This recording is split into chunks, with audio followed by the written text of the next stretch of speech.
Hello and welcome to Tarot with Tanya. This is 7 cards for 7 days, and we are looking at the week of Monday, August 4th to Sunday, August 10th, 2025. Thank you so much for being here. Welcome back if you've been here before, and welcome for the first time if you are new. So I will talk a little bit about the astrology for this week, the moon, the aspects with the planets and so forth, then the cards, our 7 cards, and I'm using the Wildwood deck. And then we'll finish with a Tree Keeper's Oracle card. As always, take what resonates with you and let the rest go. It's a general reading for the collective, and your own intuition will guide you in terms of, you know, your interpretation, what's right here for you and what isn't. So this week we start with the moon in Sagittarius. That's where we ended last week, I'm pretty sure. And this is a fiery moon. It's concerned with foreign affairs, travel abroad, higher education, law, legal issues in general. It's a very righteous sign in some ways. I mean, I think all the fire signs kind of are, but Sagittarius definitely is concerned with the higher mind, higher purposes, things like that. Then we'll go to Capricorn, the earthy, grounded, business-oriented, detail, well, good with structure, let's say. And then to Aquarius, sign of the humanitarian, the inventor, the eccentric, could be the crazy person, very concerned with what happens for people in general. And, you know, it's airy, and I think I said eclectic already, but definitely that. And then we'll end with Pisces, water, the collective unconscious, so very creative, psychic, concerned, again, about humanity in that oneness sense, in a very deep way, how we're all connected. And this week we do have a full moon in Aquarius. That'll be next Saturday, the 9th of August. And, you know, I just mentioned the qualities of Aquarius, so those are going to be really highlighted. There's always lunacy when there's the full moon. It definitely affects us, the tides, the water in our body. That's mostly what we are. And so, you know, with this one, there could be a real focus on what's happening on the planet for humanity. And, you know, this is occurring while Pluto's in Aquarius too, so that's going to strengthen that. So interesting, could be some signs of rebellion there as well, or, you know, really new information coming in. Good time to plan for those areas in your life where Aquarius, you know, when I say plan, maybe more like make wishes on what Aquarius rules. Then on Wednesday, we have Mars shifting. It's moving into Libra. And, you know, Libra is another air sign like Aquarius. It's the scales, it's balance, it's aesthetics, it's harmony. It really likes for people to get along. It's involved with diplomacy. Likes, you know, to see things evened out in a social justice kind of way. So with Mars there, that's going to put extra energy into that.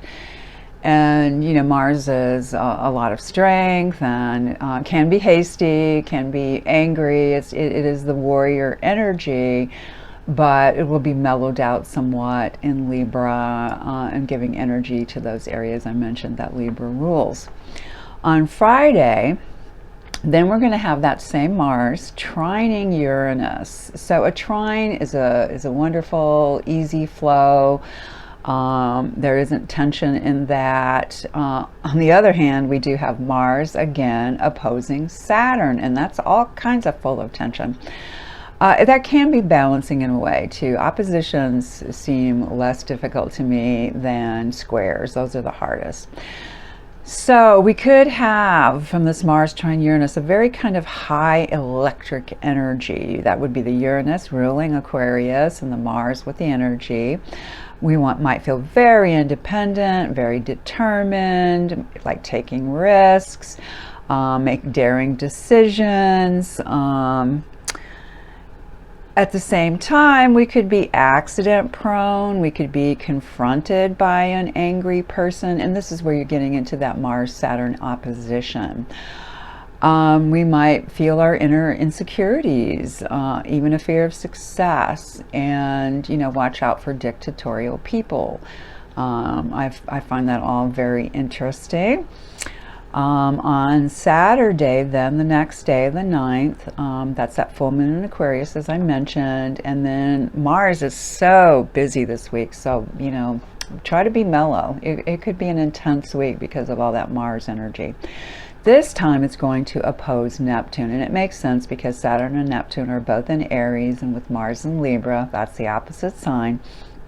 So we could encounter complex obstacles under this configuration, things to overcome, unpleasant consequences from past actions to deal with. People could feel disappointing to us that day. There might be empty promises. We might feel a little bit odd, evasive, phobias could come up, suppressed anger. This is a lot about that Mars, again, opposing Neptune. Neptune ruling Pisces, the deep collective unconscious, and then these intense, inner, pretty buried kind of energies potentially coming up. So how do we deal with that? Best bets, be creative, keep good intentions, and that will help a lot to mitigate that kind of intense Mars opposite Neptune energy. Then on Sunday, finally, our last day, Mars is trine Pluto. You see what I mean about the Mars? Very busy this week. Trines, again, easy, much better kind of flow. Exchanging information in an easygoing way. So this would be a good energy to reorganize what needs to change in yourself, to eliminate the outmoded, to explore the darkness in our own lives. I found that phrase really, really interesting because, you know, Pluto is what's hidden at real Scorpio, what's in the deep recesses. And Mars will give us some energy to look at that in a good way, again, because it's a positive or an easier going aspect. So we want to stand up for our principles, to be honest, and try to grow with that kind of energy. All right, so those are our aspects for the week. And the cards,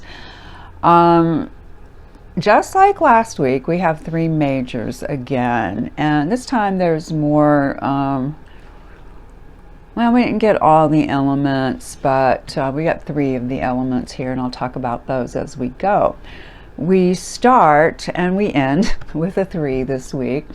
Here's our first 3, beginning the week, and that is the 3, I'm bringing it a little closer for you, 3 of stones. Stones in the Wildwood deck are earth energy, disc, pentacles. You might be more familiar with them, being called those one of those names. This is an interesting one. This one is often like 3 people working together, completing a project, almost with an architectural sort of energy. And here, you know, you have this young female up against these, and I don't know if that shows for you, but very, very carved, intricately carved rocks. And you know, you've got this, I can't remember if that's called a plinth, but the rock on top, it suggests Stonehenge kind of energy, and creating something from a very deeply rooted spiritual place, and perhaps working with other people in doing that. It's going to be connected to the Empress. Very creative, deeply abundant, and so forth.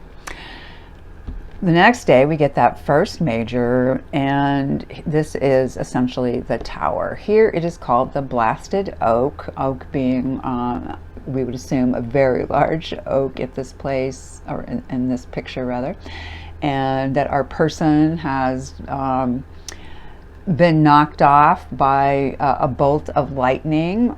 There's often fire associated with the Tower. Sudden changes, eruptions, disruptions, feeling probably fairly unstable. This is right before Mars enters Libra, and you know it's had quite a journey with Leo, and you know, just another blast of energy. And you know, on the personal level, it might be a more internal, quieter way of that happening, where you just see something and you know it needs to be different, or it could be more on the world stage, or obviously on both too. And that is a 7, so it's also going to connect to the Chariot and moving things forward. We get the second major on Wednesday. This is the Hermit. They call it the Hooded Man here, but you very much see that cloaked figure. Often you don't see a face. It can be male or female. Here to me it has a bit more of a masculine energy, but there's frequently the lantern to show the way. And you have a little wren, and you know, in the book with this one, they describe the wren as being connected to the Druids and being messengers and bringing news. And that happens in a very internal way. That's what the Hermit is emphasizing, that there's an internal light that's really helpful to us if we can be quiet, access that. And of course that is the number 9, so it's going to connect to others. Sorry, got distracted by some noise outside. Other 9s in the deck as well. Then on Thursday we have the 5 of stones, again discs, pentacles, and earth energy. This one is often associated with a feeling of deprivation. It is a material card, so it can feel, well, here it's called, subtitled Endurance. And, you know, there's a little connection to that Blasted Oak Tower card because of the lightning bolt here, and the person has a little fire, but it's a child, and the child looks very alone and forlorn. And, you know, perhaps the space is protected, the fire is going. There might be more shelter there than we realize. It's a lesson of the Hierophant. All the 5s are connected to that. And what are we doing with our humanity? How are we taking care of ourselves? Are we using our resources? Are we sort of ignoring those? Then on Friday, getting to the weekend, we have the Pole Star, which is the star number 17 in the deck that also connects it to 8, strength, our stag in this deck. So we've gone through some endurance lessons. We've learned some strength. We are shining that light. This card is also associated with Aquarius. And that is the day that Mars trines Uranus. So Uranus brings in that Aquarius energy. So hopefully that ends up being, you know, the more dominant energy with less emphasis on that Mars opposite Saturn. And that we feel the goodness of humanity, that we have hope, and that we can go forward, and we see things getting better for people in general and for ourselves, and, you know, cultivating our own vision.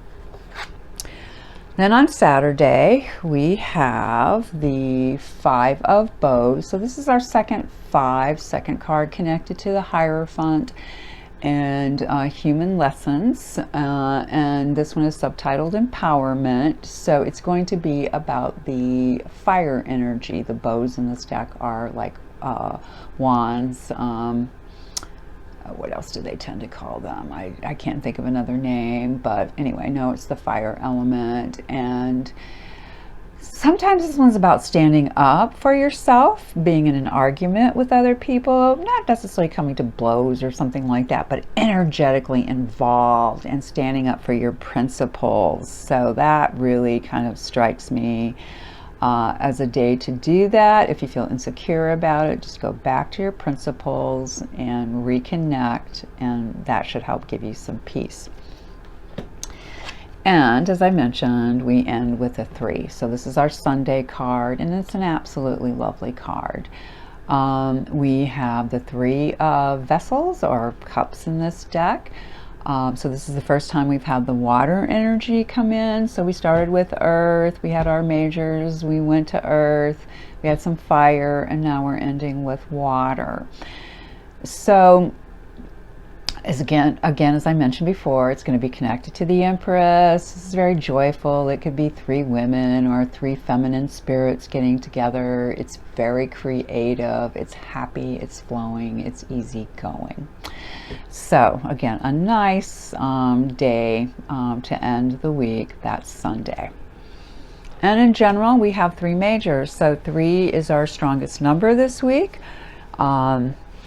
So, you know, focus on that creative, abundant energy and try to support yourself. I know things are challenging now. There's just a lot of energy, and if you're empathic, you're sensitive, you're probably feeling it. I'm hearing a lot of people talk about insomnia, restlessness, fears coming up, and it just feels like we kind of keep dissolving and we have to put ourselves back together in a new configuration. Let me know if any of you relate to that. So our tree card is number 40, Keeper of Innocence. I don't think this one has come up before, or has. It's been a long time. Many of us were spoon-fed the concept of original sin, but have never heard the story of original innocence. It goes like this. You were born from purity, a luminous soul created from a morsel of the divine, housed in a human body. You always have this innocence at your core, no matter what or who happens to you. All you have to do is experience it again. All you have to do to experience it again is fall back into the wings of your own soul and let them carry you. Oh, that's so beautiful. I love that. There is no mistake, no error, no sin or wrong that cannot be submerged into source and remembered back to its original pure and magical state. Love dissolves all things unlike itself, so choose the loving eyes of a new parent and gaze at your own life with captivation and wonder.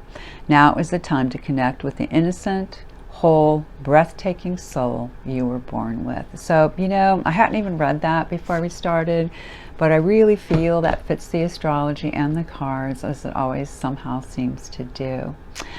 Again, thank you so much for being here, and please like, please share, please subscribe if you haven't already. I really appreciate all of you.